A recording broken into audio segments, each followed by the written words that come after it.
ideas, not the actual story structure. You know, a boy finds a dragon egg is a fun idea, but it's not the whole story. So this time, I spent about a month and a half, 2 months, and I plotted out the events of the entire series. Back then it was a trilogy. And yes, I did a trilogy in 4 parts, as is tradition in fantasy. But I finished my series. Wait, did I say that out loud? Anyway. Thing that appears in Eldest. However, I have to apologize because I have an absolutely horrendous Elvish accent.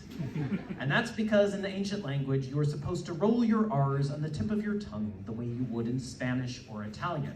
And despite the fact that I have Italian citizenship, I can't do that. In fact, the only way I can roll my R's is by wiggling my uvula. That's the thing in the back of your throat. So I'm gonna wiggle my uvula at you guys. And I hope you like it too. Attrasterni ono velduen, var lifo in carta onder, undu everinia ono varda. This is a chunk of angry dwarvish. This dwarf is complaining about Aragon and Saphira being in their mountains. And the thing is unlike the ancient language, I have an excellent dwarvish accent. And that's because in the dwarf language, you are supposed to roll your R's by wiggling your uvula. So, let the wiggling commence.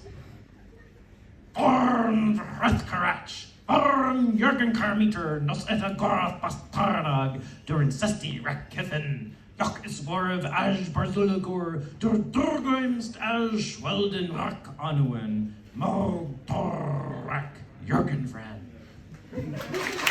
Yeah? Okay. Die, puny human! Careful to be quiet, Murtagh stood, picked up Zarok from by his blanket, and walked a ways from their camp. The frost-laden grass crunched under his boots, a crisp, dry sound.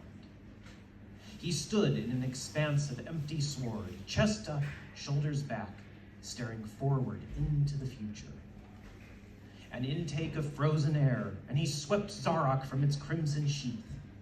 In dawn's gray light, the sword's blade was a sharpened shard of iridescent red, a shimmering thorn of frozen blood, eager to cut and stab and kill.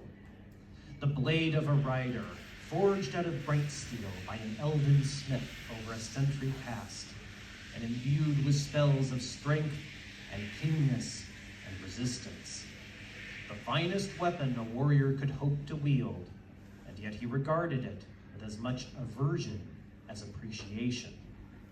A rider's blade, yes, but that rider had been Morzan, his father. And Morzan had used Zarok for many a black and bloody deed, as had Murtagh after him. Not for nothing had Morzan named the blade Misery in the ancient language. And true to its name, the sword had brought pain to many throughout the land, including Murtagh himself. Sometimes he wondered if he should have ever taken Zarok from Aragon. He shook off the thought. Whether he wanted it or not, Morzan's shadow would always lie upon him, and aside from his name and the scar on his back, Zarok was all he had from his father.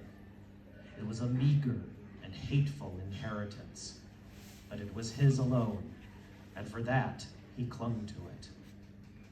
He held the sheath in his offhand as he flowed through the familiar forms: step, cut, parry, turn, block, swing, lunge. He moved without thinking, his mind as still and empty as a windless lake on a cloudless day. Attack, defend, escape, beat and break, search the opening, make the cut, risk the stab. He used the sheath as a dagger, blocking, deflecting, wrapping the wrist, creating opportunities for a lethal blow. His skin warmed and his pulse steadied.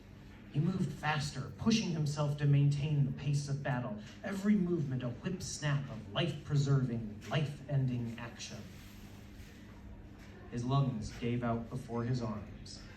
Unable to continue, he fell to his knees and braced the sheath against the ground. Zarok, he he placed across his thighs. As the first rays of light crept across the frozen grass, the egg-shaped ruby in Zarok's pommel refracted the beams, splitting them into glowing darts of red. Once his breath had steadied, he stood, sheathed the blade, and staggered back to camp. Across the dead fire, Thord watched. He sniffed as Murtagh came close. "You stink of fear." Murtagh grunted. "I know. I'll wash." He flinched as Thorn licked his elbow. Then he forced himself to relax and patted the dragon's head.